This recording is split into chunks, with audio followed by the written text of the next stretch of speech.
मी Sarita Kaushik. Zero आवर मध्ये आपलं स्वागत. आज चर्चा 2 सभागृहांची, 2 अधिवेशनांची, आक्रमक विरोधकांची आणि पॉवरफुल सत्ताधाऱ्यांची. यातलं एक सभागृह आहे लोकसभेचं आणि दुसरं विधानसभेचं. 18व्या लोकसभेच्या पहिल्या अधिवेशनाला सुरुवात झाली आणि आज लोकसभेला नवे अध्यक्ष मिळाले. ओम बिर्ला यांनी आज पुन्हा एकदा लोकसभा अध्यक्ष म्हणून सूत्र हाती घेतली.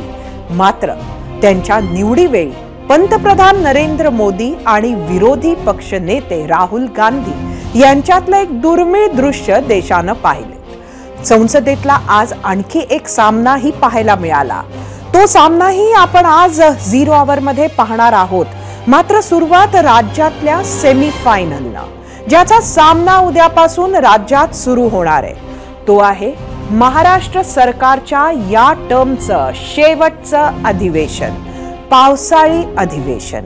याच अधिवेशनात अनेक मुद्दे गाजणार, यात काही शंकाच नाही. शिंदे सरकारकडे जवळपास 200 आमदारांचा पाठिंबा असला तरी लोकसभेच्या निकालानं वारं फिरलंय. आजच विरोधकांनी सरकारच्या चहापानावर बहिष्कार टाकला आणि आपल्या अजेंड्यावरचे मुद्दे माध्यमांसमोर मांडले. त्याचबरोबर पुणे ड्रग्ज प्रकरण, घाटकोपर होर्डिंग प्रकरणात झालेली कारवाई, देशात गाजणाऱ्या नीट घोटाळा प्रकरणात लातूर कनेक्शन यासह तरुणाईच्या प्रश्नांकडे सुद्धा विरोधकांचं लक्ष असेल. विरोधकांच्या मागण्यांमध्ये हे असतील. याच अधिवेशनात 28 जूनला अर्थमंत्री अजित पवार राज्याचा अतिरिक्त अर्थसंकल्पही मांडणार आहेत. त्यामुळे उद्यापासून सुरू होणाऱ्या अधिवेशनाला अनेक अर्थानं महत्त्व येतं आणि याच अधिवेशनाच्या कामकाजावर आहे आपला आजचा पहिला प्रश्न. तोच पाहण्यासाठी आपण जाऊया आपल्या पोल सेंटरला. आजचा आपला पहिला प्रश्न तुम्हाला सांगते. विधानसभा निवडणुकीपूर्वीच्या शेवटच्या अधिवेशनात काय होईल असं वाटतं? फक्त राजकारण होईल की चर्चा जनहिताची? जसं मी सुरुवातीला म्हणाले की आज गोष्ट आहे ती म्हणजे खरं तर 2 वेगवेगळ्या मैदानांची. एक राजकीय मैदान जे चांगलंच तापलंय, आपली लोकसभा. इथं काय झालं हे सांगणार आहेच, मात्र त्याआधी पुन्हा एकदा महाराष्ट्रात येऊ. लोकसभेतील यशानं आत्मविश्वास वाढलेल्या विरोधकांनी पावसाळी अधिवेशनाला सुरुवात होण्याआधीच पूर्वसंध्येला चहापानावर बहिष्कार टाकत सत्ताधाऱ्यांवर जोरदार हल्ला चढवला.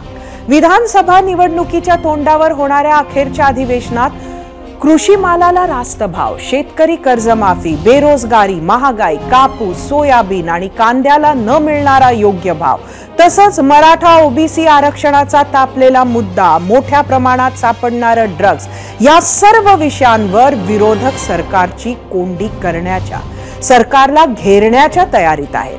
शेतकऱ्यांसाठी हे सरकार नतद्रष्ट असल्याची टीका विधानसभा विरोधी पक्षनेते विजय वडेट्टीवार यांनी केली, तर हे सरकार विद्यार्थी आणि तरुणांविरोधात असल्याची टीका विधान परिषद विरोधी पक्षनेते अंबादास दानवेंनी केली आहे. मुख्यमंत्री आणि 2 उपमुख्यमंत्र्यांनी शेतकऱ्यांचा विश्वासघात केला आहे. कुठल्याही शेती मालाला दीडपट हमीभाव दिलेलाच नाही. 2013 मध्ये सोयाबीनला जे दर मिळत होते ते दर जर शेतकऱ्याला 2024 मध्ये मिळत असतील 4600 रुपये, तर शेतकऱ्यांना फसवण्याचं काम या महापापी महायुतीने केलं असं म्हणायला हरकत नाही. कापूस 7% वाढला, 7%. तूर 8% हमीभाव वाढ झाली. ज्वारीमध्ये 6%ची वाढ झाली आणि मक्यामध्ये 6.5%ची वाढ झाली. या उलट बियाणावर 35 ते 38% वाढ झाली. खतावर GST मुळे साधारणतः 35% वाढ झाली आणि शेती अवजारावर GST मुळे प्रचंड वाढ झाली. दुसरीकडे मात्र हेलिकॉप्टर खरेदी करत असताना 5% GST, डायमंड खरेदी करत असताना 3% GST, गोल्ड सोनं खरेदी करत असताना 2% GST.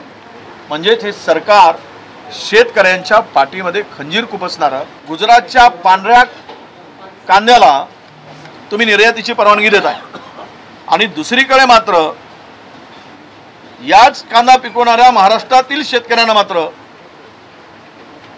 निर्यातीची संधी किंवा निर्यातीची परवानगी नाकारली जाते. म्हणजेच महाराष्ट्रातील शेतकरी विरोधक केंद्रातील सरकार आहे आणि त्याचे वाटेकरी राज्यातील महायुती सरकार आहे. नीटच्या परीक्षामध्ये राज्यातले काही लोकांना अटक केली जातात. या सगळ्या राज्यामध्ये सुद्धा होणाऱ्या ज्या स्पर्धा परीक्षा वेगवेगळ्या तलाट्याच्या असेल, पोलिसांच्या असेल, याच्यामध्ये सुद्धा मोठ्या प्रमाणावर गैरप्रकार होतोय. राज्यातलं सरकार युवकांच्या विरोधात आहे. आज या राज्यातल्या युवकांमध्ये प्रचंड असंतोष आहे. मग वीज विभागाची भरती असेल, पोलीस विभागाची भरती असेल, महसूल विभागाची भरती असेल, या सगळ्यामध्ये मोठ्या प्रमाणावर गैरप्रकार होतो. राज्य सरकार डोळे झाकून हे सगळं बघतंय आणि म्हणून हे अधिवेशन जसं सरकारचं जसं हाय हाय म्हणतो तसे महायुती सरकारला बाय बाय करणारं अधिवेशन ठरणार आहे. एकीकडे महाविकास आघाडीच्या नेत्यांनी पत्रकार परिषदेतून सरकारवर निशाणा साधला. त्यानंतर महाविकास आघाडीच्या नेत्यांनी अधिवेशनासाठी आपापल्या पक्षांच्या बैठकांचं आयोजनही केलं. इकडे उद्धव ठाकरेंनी आपल्या सगळ्या आमदारांसोबत बैठक आयोजित केली आहे. त्याआधी आज दुपारी माध्यमांशी बोलताना ठाकरेंनी जोरदार आरोप केले. राज्य विधिमंडळाचं अधिवेशन उद्यापासून सुरू होतंय. हे अधिवेशन महायुती सरकारच्या निरोपाचं अधिवेशन ठरणार आहे असा टोला उद्धव ठाकरेंनी लगावला. त्यावर मुख्यमंत्र्यांनीही पत्रकार परिषदेत उत्तर दिलंय. उद्यापासून महाराष्ट्राच्या विधिमंडळाचं हे अधिवेशन सुरू होत आहे. या सरकारच्या निरोपाचं हे अधिवेशन असणार आहे. म्हणून मी उद्यापासून तिथे असेनच, तेव्हा आपल्याशी वेळोवेळी बोलेन.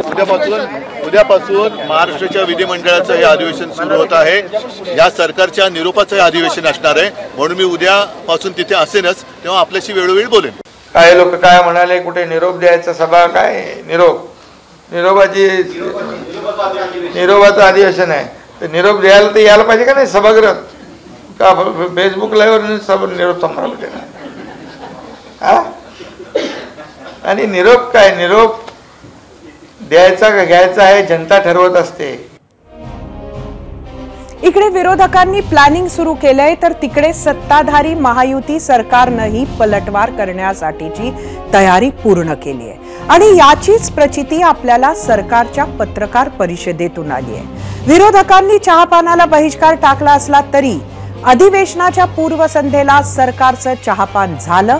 त्यानंतर मंत्रिमंडळाची बैठकही झाली आणि मुख्यमंत्री एकनाथ शिंदे, उपमुख्यमंत्री देवेंद्र फडणवीस आणि उपमुख्यमंत्री अजित पवार यांची बॉडी लँग्वेज एकदम कॉन्फिडंट होती. तिघांनीही आपण अधिवेशनासाठी तयार आहोत असंच पत्रकार परिषदेत सांगितलं. यावेळी तिन्ही नेत्यांच्या अजेंड्यावर होता खोटा नॅरेटिव्ह. लोकसभेत विरोधकांनी असाच खोटा नॅरेटिव्ह सेट केला. काही मुद्द्यांवरून मतदारांना भ्रमित केलं आणि त्याचाच फटका बसल्याचं महायुतीनं अनेक वेळा आरोप केलाय, दावा केलाय. आता विधानसभेला अशा नॅरेटिव्हचा फटका बसू नये म्हणून की काय, पहिल्याच पत्रकार परिषदेपासून तिन्ही नेत्यांनी अशाच नॅरेटिव्हवर फोकस केला. कोणता होता तो मुद्दा पाहूयात. खोटं बोल पण रेटून बोल, खोटे नरेटिव्ह तयार करून एखाद्या निवडणुकीमध्ये थोडी मतं मिळाल्यानंतर आता खोटंच बोलायचं, अशा प्रकारच्या मानसिकतेमध्ये विरोधी पक्ष गेलाय असं या ठिकाणी मला वाटतं. गेल्या 2 वर्षाच्या कामगिरीवर आता उद्या आमचा अर्थसंकल्प आहे. अर्थमंत्री इथे बसलेले आहेत आणि आम्ही खोट्या अफवांचा पाऊस पडणारे लोक नाही. आम्ही जे जे बोललोय ते दिलेलं आहे, तपासून घ्या. आता जाऊया थेट राजधानी दिल्लीत. अध्यक्षपद निवडणुकीत इंडिया आघाडीनंही उडी घेतल्यानं अध्यक्षपदाची निवडणूक घ्यावी लागली. आज सकाळी आवाजी पद्धतीनं झालेल्या मतदानात एनडीएचे उमेदवार ओम बिर्ला विजयी झाले. ओम बिर्लांच्या नावाचा प्रस्ताव पंतप्रधान नरेंद्र मोदींनी लोकसभेत मांडला होता. त्याला एनडीएच्या सर्व घटक पक्षांनी अनुमोदन दिलं. तर इंडिया आघाडीतर्फे शिवसेना ठाकरे गटाचे खासदार अरविंद सावंत यांनी के सुरेश यांच्या नावाचा प्रस्ताव मांडला. त्याला इंडिया आघाडीतील सर्वच पक्षांनी अनुमोदन दिलं. मात्र एकंदरीत ताकद बघता अपेक्षेप्रमाणे ओम बिर्ला विजयी झाले. त्यानंतर संसदेत एक दुर्मिळ दृश्य दिसलं. ते होतं पंतप्रधान नरेंद्र मोदी आणि विरोधी पक्षनेते राहुल गांधी यांचं. जेव्हा ओम बिर्ला विजयी घोषित झाले तेव्हा त्यांना सुरुवातीला मोदींनी वेलमध्ये उतरून त्यांचं स्वागत केलं, हस्तांदोलन करत अभिनंदनही केलं. त्यावेळी विरोधी पक्षनेते म्हणून राहुल गांधीही वेलमध्ये उतरले. त्यांनीही बिर्लांचं स्वागत केलं, हस्तांदोलन केलं. त्यानंतर राहुल गांधींनी मोदींनाही हस्तांदोलन करत दोन्ही नेत्यांनी नव्या लोकसभा अध्यक्षांना त्यांच्या खुर्चीपर्यंत पोहोचवलं. त्यांना अध्यक्षपदाच्या खुर्चीवर विराजमान झाल्यानंतरही परत एकदा शुभेच्छा दिल्या आणि लोकसभेचा रोड मॅप देशासमोर मांडला.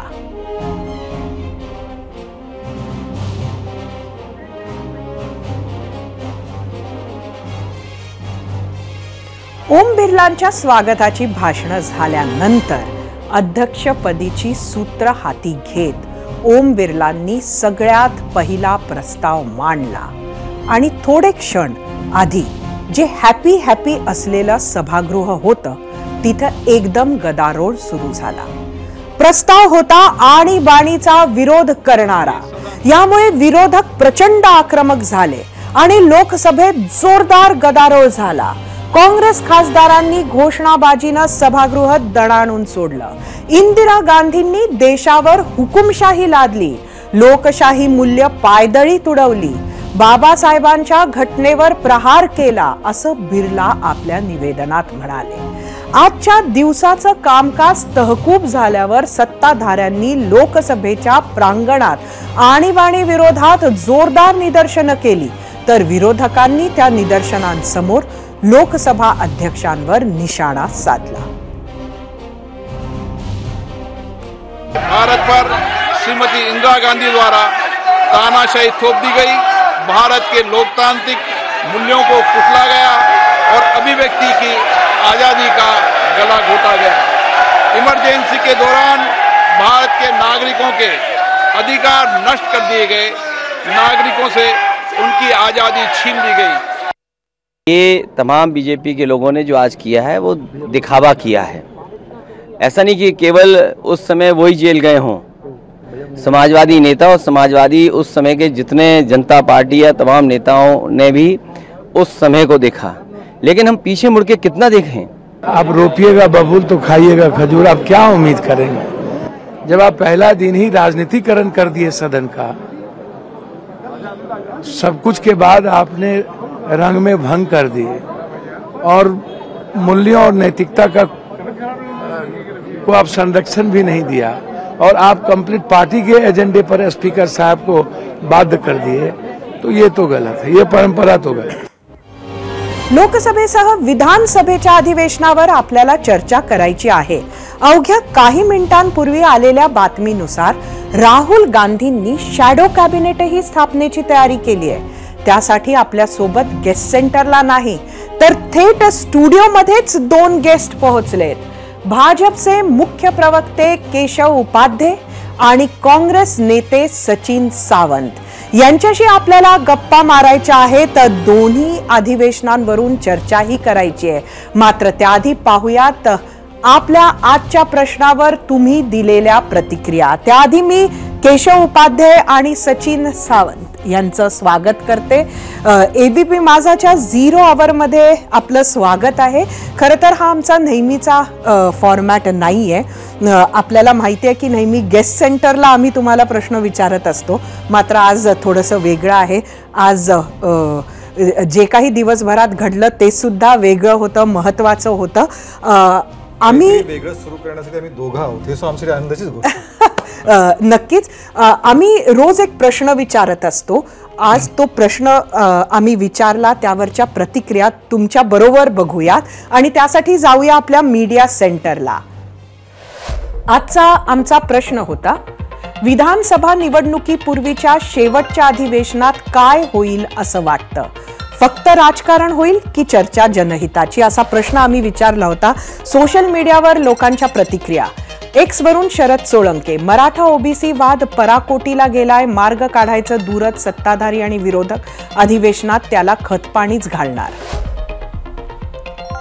एक्सवरून आदित्य गायकवाड, निवडणूक पूर्व अधिवेशनात जनहिताची चर्चा कागदावरच असेल, प्रत्यक्षात सत्ताधारी आमदारांना पुरवणी मागण्याच्या माध्यमातून भरीव निधी देण्यासाठी झुकते माप असेल. युट्यूबवरून अमरदीप नलावडे, लोकसभा निकालानंतर आत्मविश्वास वाढलेली महाविकास आघाडी सत्ताधारी पक्षांवर भारी पडणार. युट्यूबवरून बाळासाहेब गरगुंड, जास्तीत जास्त कसे पैसे मिळतील अशा योजना पास करणे, कारण यातील निम्म्याच्या वर आमदार पुन्हा निवडून येणे नाही. युट्यूबवरून सागर गायकवाड, शेतकऱ्यांची कर्जमाफी जाहीर करून निदान शेतकऱ्यांना तरी दिलासा द्यावा. इंस्टाग्रामवरून मंगल कांगणे, जनहिताच्या विषयावरच चर्चा व्हावी ही अपेक्षा, पण तसं होणार नाही, राजकारणच होईल. इंस्टाग्रामवरून सुभाष रेड्डी, दुधाला अनुदान मिळणार आहे का?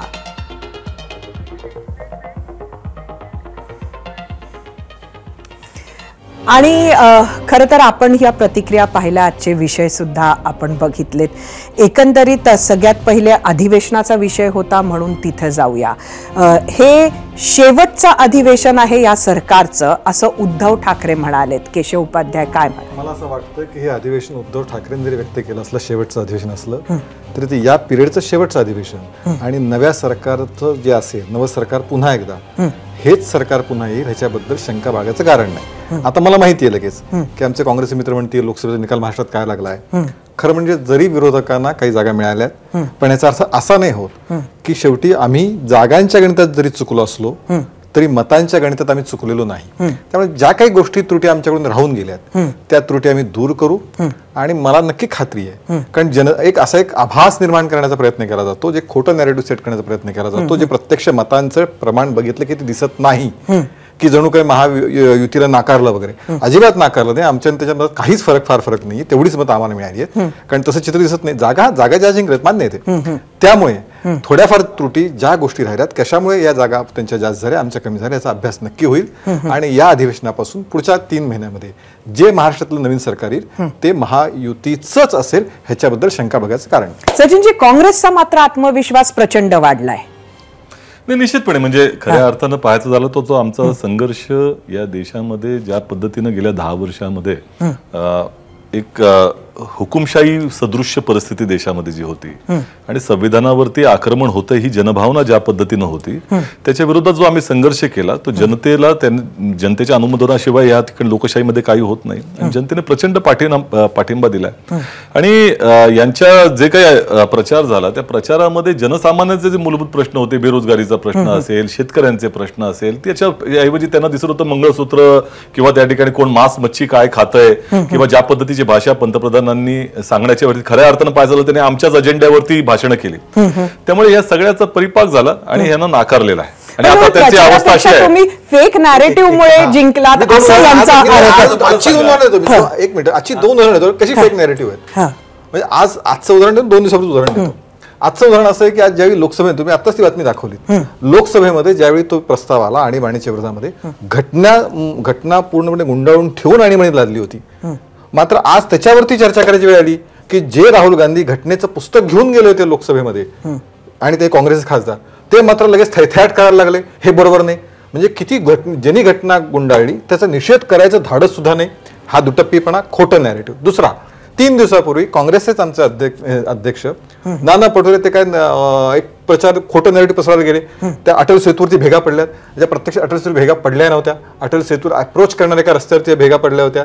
पण अशा प्रकारचा खोटा नॅरेटिव्ह, ही 2 उदाहरण मी आणखी लाईन देतो. गेल्या 8 दिवसामध्ये ज्या पद्धतीचे खोटे प्रचार करण्याचा खोटा नॅरेटिव्ह आम्ही सतत ऐकतोय. आता मी इमर्जन्सीच्या संदर्भात त्यांनी असं म्हटलं की घटनेला गुंडाळून इमर्जन्सी लागली. जर असं असतं तर त्याच वेळेला सर्वोच्च न्यायालयानं त्याच्या हाणून पाडलं असतं. पहिली गोष्ट अशी, घटनेच्या उपकलमामध्ये ज्या तऱ्हेचे प्रावधान होते त्या अनुषंगाने ती आणीबाणी आली निघाली होती, परंतु गेल्या 10 वर्षामध्ये त्याची संविधान किंवा घटनेचं जे पुस्तक आहे ते कशा पद्धतीनं बाजूला सारलं गेलेलं आहे आपण पाहतो आहोत.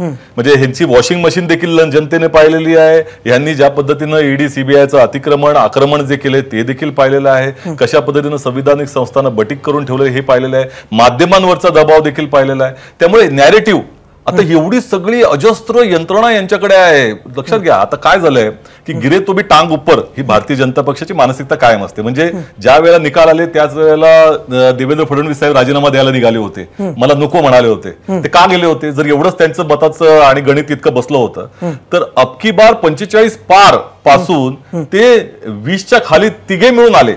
लक्षात घ्या, एका पक्षाचं खातं फक्त खुललं, एक मिळालं त्याच्यामध्ये. आणि मग आता तरी काहीतरी कारण दाखवायचं लोकांसमोर की नाही आम्ही अजून रेसमध्ये आहोत. तुम्हाला नाकारले लोकांनी. लक्षात घ्या, तुमचं नॅरेटिव्ह 45 पासून सुरू झालं होतं, ते तुमचं आमच्या खाली आलेलं आहे. त्याचं आत्मचिंतन यांनी केलं पाहिजे. आणि दुसरीकडे फेक नॅरेटिव्ह, अरे संपूर्ण देश पातळीवरती तुमच्याकडे ताकद आहे. तुम्ही लक्षात घ्या, केवळ काही नरेंद्र मोदीजी एकटे लढत नव्हते. आर्थिक सत्ता त्यांच्याकडे, या देशातले सगळ्या संविधानिक संस्था त्यांच्याकडे, विरोधी पक्षांना फोडण्याच्या ज्या काही प्रक्रिया झाल्या त्या 10 वर्षामध्ये झाल्या. त्यामुळे त्यांचंही बळ तुमच्याकडे. आमच्याकडे केवळ जनता होती. जसं ते दीवार मधला डायलॉग आहे ना, क्या है तुम्हारे पास, तो हमारे पास जनता आहे. तर जनतेनं आज तुम्हाला नाकारलेलं आहे आणि ते तुम्ही करा आजही. म्हणजे आज जनतेचं एकच आता जे तुम्ही दाखवले, जनतेची मतं सांगितली आणि जनतेच्या मतामध्ये 90% मतं यांच्या विरोधात आहेत. मग निरोपाचं नाही का हा हे समारंभ? नाही, मत असं आहे की जनतेची मतं आम्हाला जनता होती, अहो जनता होती तरी 50-99 झाला आहेत. असं काय तीर मारला मला खरंच नाही कळत. म्हणजे जर तुम्ही सत्तेवर आला असतात तर जनता तुमच्यासोबत असं म्हणलं असतं. आजही तिसऱ्यांदा पंतप्रधान मोदीजींनाच जनतेने निवडून दिलं. त्यामुळे खोटा नॅरेटिव्ह हे अत्यंत उत्तम उदाहरण. प्रत्यक्षात आपलं काय झालं, 50-99 100 पण नाही झाले. पण असं आहे की जिंकायसाठी शेवटी असे जास्त मोठंच लक्ष ठेवा. आता काँग्रेस सवयच नाही मोठं लक्ष ठेवायची. आता माझं पूर्ण होऊ द्या. असं काँग्रेस सवयच नाही मोठं लक्ष ठेवायची. फक्त 50 ते 99 झाले, त्याच्यावर लगे जनता सोबत. अरे 240 आहेत तिकडे, पूर्णपणे बहुमत आहे एनडीएचं. त्यामुळे हे खोटं नॅरेटिव्ह मला असं वाटतं पुढच्या गेल्या काही दिवसामध्ये सातत्याने पसरवलं गेलं आणि तेच खोटं नॅरेटिव्ह धुवून काढण्याचं, पुसून काढण्याचं काम हे सुरू केलंय. अनेक खोटे प्रचार केले गेले. आज प्रेस कॉन्फरन्स सांगितलं गेलं काँग्रेस महाविकास आघाडीच्या, काय म्हणे गिफ्ट तिकडे गेली. 2012लाच गिफ्ट गुजरातला गेली, तर काँग्रेस सरकार महाराष्ट्रामध्ये होतं. महाराष्ट्र काय पिछाडीवर गेला. काढून बघा 19 ते 23 म्हणजे महाविकास आघाडी उद्धव ठाकरे मुख्यमंत्री होते, आपल्या सरकारमध्ये किती गुंतवणूक महाराष्ट्रामध्ये आली होती. त्यामुळे अशा अनेक गोष्टीवरती चर्चा करता येईल.